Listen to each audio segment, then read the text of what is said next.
Do you remember when dinner tables weren't just about food, but about fun, surprise, and a little kitchen magic?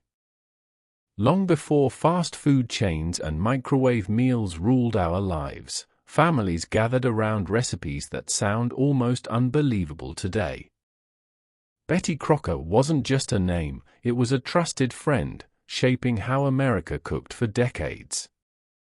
Her recipes were bold, playful, and sometimes downright strange, but they carried a warmth that made them unforgettable.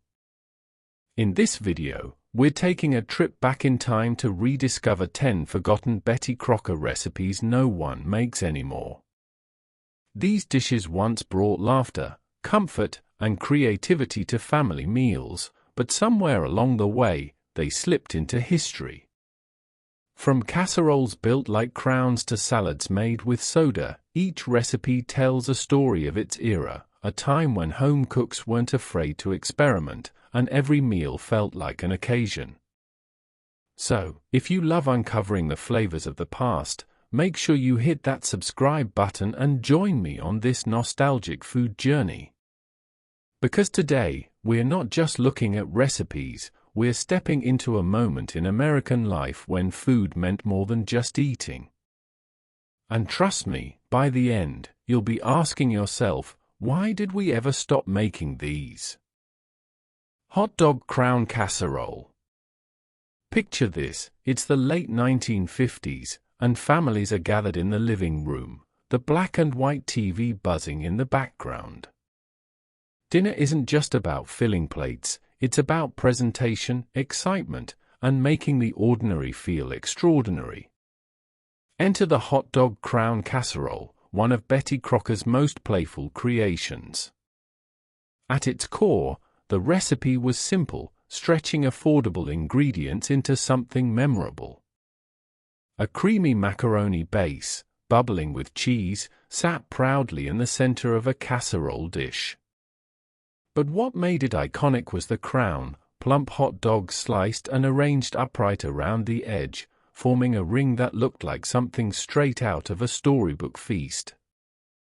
Kids saw fun, parents saw practicality.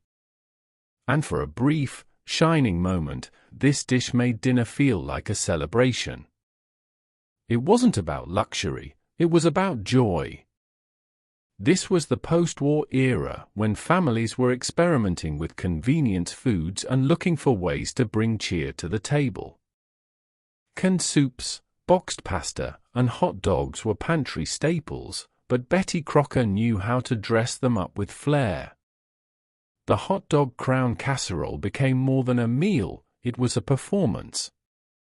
Children would run to the table, eyes wide at the whimsical crown, while parents smiled at how far a few ingredients could stretch. It embodied the creativity and optimism of mid-century kitchens. Today, it feels like a relic from a different world, almost too quirky for modern tastes. Yet, for those who remember, it carries a nostalgia that no gourmet dish can replace. It's a reminder of an era when food didn't just feed the body, it sparked imagination. Hot dog macaroni crown. If there was ever a dish that showed just how creative mid-century home cooks could be, it was the hot dog macaroni crown. Imagine a casserole that wasn't just food, it was architecture on a dinner plate. Families in the 1960s loved meals that looked festive, and this recipe delivered exactly that. At the heart of the dish was macaroni and cheese, gooey, golden, and comforting. But Betty Crocker's twist transformed it into a showpiece. Around the edges of the baking dish, hot dogs were carefully arranged in a circle, standing tall like pillars of a castle. When the casserole came bubbling out of the oven, it looked like a crown fit for royalty, though this crown was meant for hungry kids and hard-working parents. It wasn't fancy, but that was the point. In an era when budgets were tight and convenience foods ruled the pantry, this recipe stretched simple ingredients into something magical. Kids loved the fun of plucking their hot dog from the crown, while the cheesy macaroni underneath filled bellies with warmth and comfort. For parents, it was a quick, affordable way to turn everyday ingredients into a family memory. The hot dog macaroni crown symbolized a post-war optimism, taking processed foods like boxed macaroni and turning them into symbols of celebration. It showed how food wasn't just about nutrition, it was about joy, surprise, and togetherness. Today, the idea of crowning macaroni with hot dogs might sound quirky, even outdated. But back then, it was kitchen genius. It turned a weeknight supper into a little event, proving that imagination could transform even the humblest foods. It may be forgotten now, but for many families, this dish wasn't just dinner, it was a moment of happiness. Baked Spam and Pineapple Slices. Few dishes capture the spirit of mid-century America quite like baked spam with pineapple slices. At first glance, it might sound odd, but in the 1950s and 60s, this was a centerpiece worthy of any family dinner table.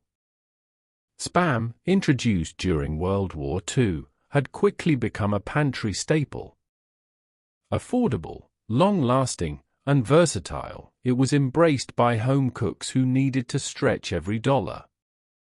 But Betty Crocker took it a step further, transforming this humble canned meat into something festive and eye-catching. The recipe was simple yet theatrical. Thick slices of Spam were arranged in a baking dish, each one crowned with a bright ring of pineapple. A cherry often sat in the center, like a jewel in a crown, and the whole dish was brushed with a sweet glaze, sometimes brown sugar, sometimes a syrupy sauce made from the pineapple juice itself. As it baked, the flavors mingled, caramelizing at the edges and filling the kitchen with a sweet savory aroma.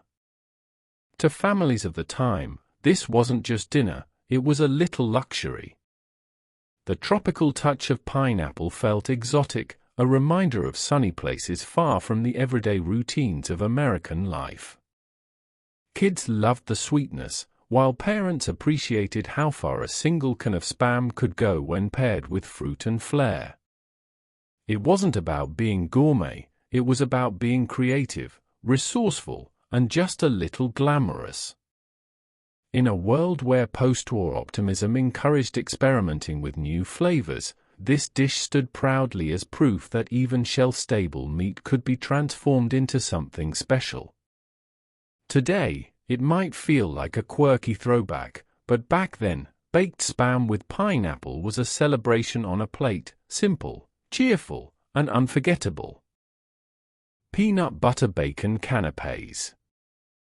Now here's a pairing that might make you raise an eyebrow: peanut butter bacon canapés. Strange as it sounds, this appetizer once graced American tables, especially at parties in the 1950s and early 60s. And believe it or not, people loved them. The recipe was as simple as it was daring. Small rounds of bread were toasted until crisp, then spread with creamy peanut butter. On top went a strip of sizzling bacon, sometimes crumbled, sometimes laid across whole. The salty crunch of bacon met the smooth sweetness of peanut butter, creating a flavor combo that was bold, unexpected, and strangely addictive. But what made this dish fascinating wasn't just the taste, it was the era. Mid-century America was all about experimenting with convenience foods and surprising flavor pairings. Hostesses wanted recipes that sparked conversation, and nothing did that better than a tray of peanut butter bacon bites. They weren't meant to be elegant, they were meant to be fun, a little shocking, and completely memorable. In many ways, this canapé reflected the optimism of the time. Food was play. Recipes were experiments. And guests expected something new, even if it sounded unusual. The balance of savory and sweet made this dish stand out, and for children sneaking bites before the party, it was like discovering a secret treat. Today, the idea of mixing peanut butter and bacon feels like a wild throwback, but look around modern menus, and you'll see echoes of it in gourmet burgers, donut shops, even milkshakes. Betty Crocker and her era of inventive cooks were onto something long before fusion food became a trend. Quirky? Yes. Forgotten? Absolutely. But the peanut butter bacon canapé was proof that mid-century kitchens weren't afraid to play with flavor. Can peach whip dessert? In an age when fresh fruit wasn't always within reach, American kitchens turned to something practical, affordable, and always available: canned fruit. And from that pantry staple came one of Betty Crocker's most comforting creations, the canned peach whip dessert. This dish wasn't complicated, but it carried a magic all its own. Sweet canned peaches were mashed or blended into a silky puree, then folded into whipped cream or sometimes a whipped gelatin mixture. The result was light, airy, and peachy sweet, like a cloud in a dessert bowl. Served chilled, it felt refreshing on warm evenings and elegant enough to bring to potlucks, church socials, or Sunday dinners. What made it special wasn't just the taste, it was the feeling. Canned fruit, once considered a luxury, had become a household standard by the 1950s. Opening a can meant convenience, but also a touch of indulgence, especially when paired with fluffy whipped cream. Housewives loved the simplicity, no need for complicated baking or hours in the kitchen. Within minutes, they had a dessert that looked festive and tasted like sunshine. For children, this dessert was pure delight. The sweetness of peaches blended with the richness of cream made it feel like a treat made just for them. For parents, it was a way to transform an ordinary can from the pantry into something extraordinary for the family table. Today, we might overlook canned peach desserts in favor of fresh fruit or elaborate sweets, but back then, this dish symbolized practicality wrapped in comfort. It was proof that with a little creativity, even the simplest ingredients could bring joy. The canned peach whip dessert may be forgotten, but in its time, it was a sweet reminder that happiness could come straight from the pantry. Green bean shortcake. When most of us hear the word shortcake, we instantly think of strawberries and whipped cream. But in the 1950s and 60s, Betty Crocker challenged that expectation with a savory twist: the green bean shortcake.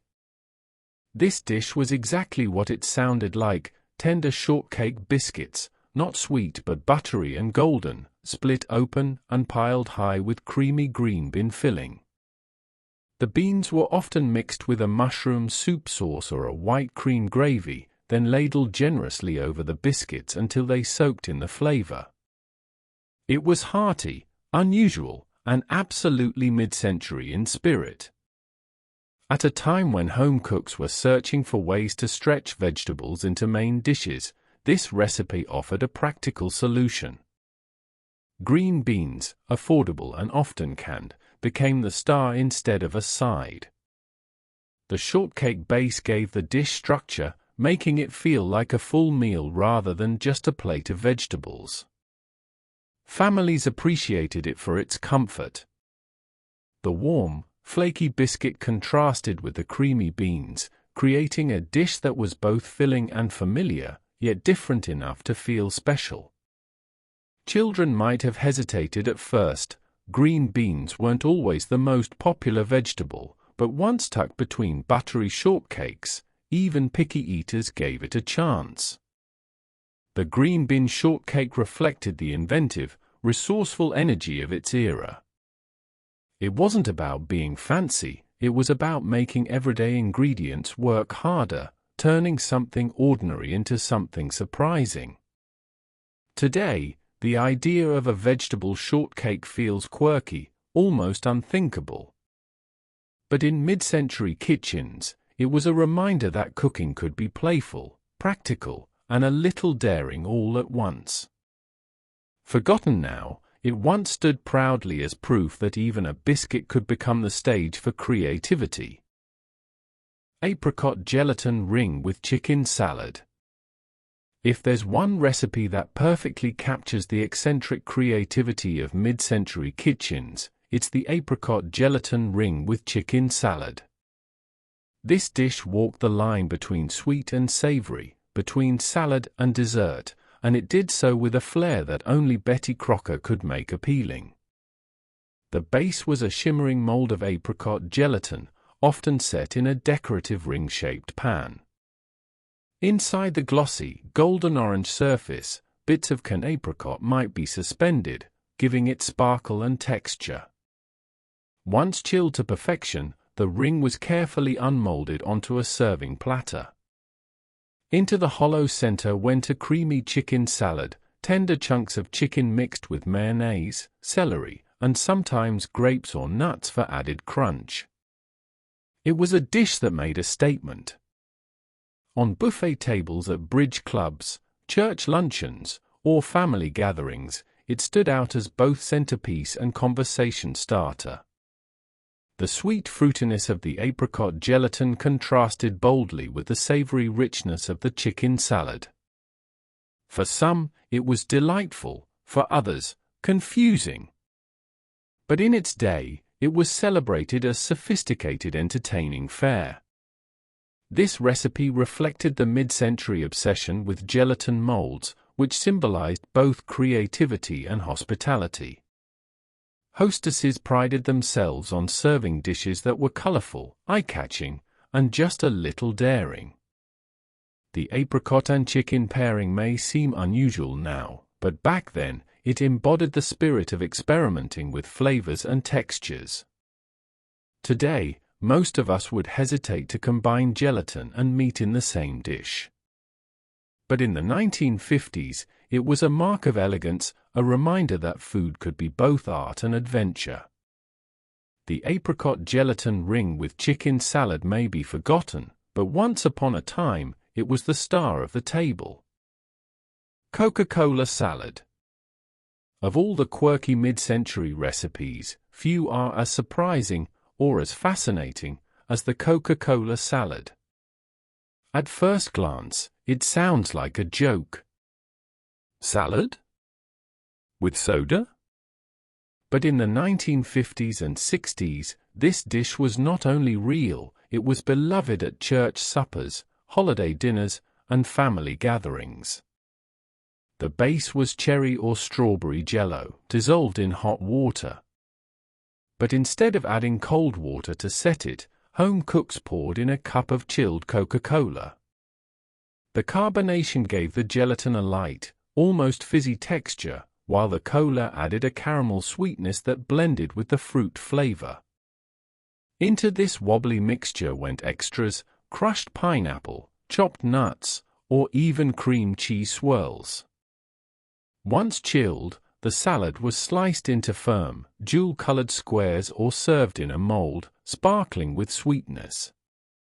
To families of the era, Coca-Cola salad wasn't strange, it was festive. Jell-O molds were already a staple of entertaining, and adding Coke was a playful twist that made the dish feel modern and exciting. It was the perfect example of how mid-century cooks loved experimenting with the newest, most convenient ingredients, turning even a soda into a dinner table surprise. For children, the fun was in the name. A salad made from Coke and Jell-O? It was almost too good to be true. For parents, it was a reliable way to bring color and cheer to the table without spending much money or time. Today, Coca-Cola salad feels like a relic of a more whimsical age. Most of us wouldn't dream of putting soda in gelatin, but back then, it was pure kitchen creativity. It wasn't just dessert, it was a conversation piece, a sugary slice of mid-century imagination. Watergate salad. Few dishes carry as much mystery and as much charm as the Watergate salad. Despite its famous name, no one really knows exactly how it originated, but it became a staple of American potlucks and family gatherings in the 1970s. Some say it was created by a craft recipe pamphlet, others swear Betty Crocker popularized it in cookbooks. What's certain is that once it hit the table, it was unforgettable. The salad was less salad and more sweet, fluffy dessert. It began with instant pistachio pudding mix, which gave the dish its signature pale green color. Into that went crushed pineapple, mini marshmallows, whipped topping, and often a sprinkle of chopped pecans. Mixed together, it became a creamy, fruity, nutty concoction that felt light yet indulgent. Served cold, it was refreshing and playful, a dish that both kids and adults eagerly scooped onto their plates. Part of its appeal was its novelty. In an era when convenience foods ruled, instant pudding and whipped topping were exciting ingredients that saved time but delivered big results. The pastel green color made it stand out on picnic tables and holiday spreads, while the quirky mix of textures gave it a personality unlike anything else. The name Watergate only added to its mystique.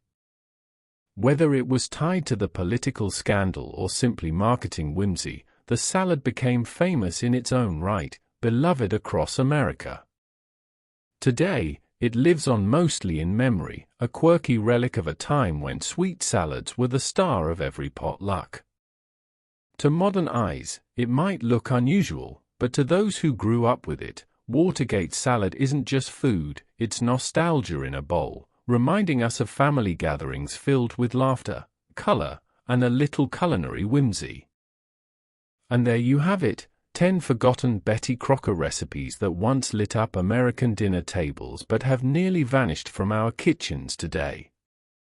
From hot dogs arranged like crowns to Coca-Cola suspended in Jell-O, these dishes remind us of a time when food was more than just nutrition, it was creativity, joy, and sometimes even a little playful madness.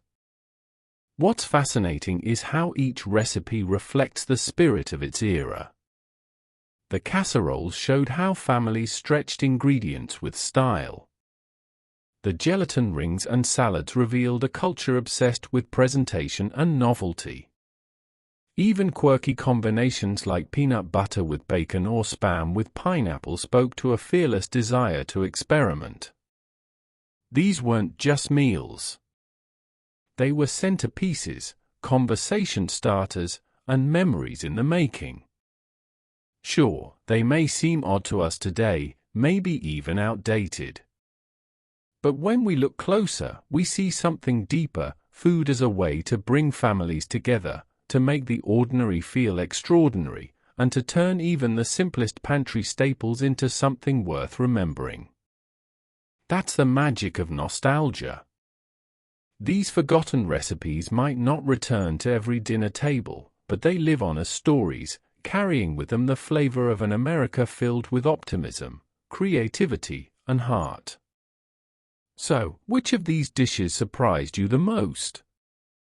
Would you dare to try the hot dog crown casserole, or maybe the Coca-Cola salad? Let me know in the comments, I'd love to hear your thoughts. And if you enjoyed this trip down memory lane, make sure to subscribe for more forgotten recipes and hidden food stories from America's past. Because the kitchen isn't just where we cook, it's where history comes alive, one dish at a time.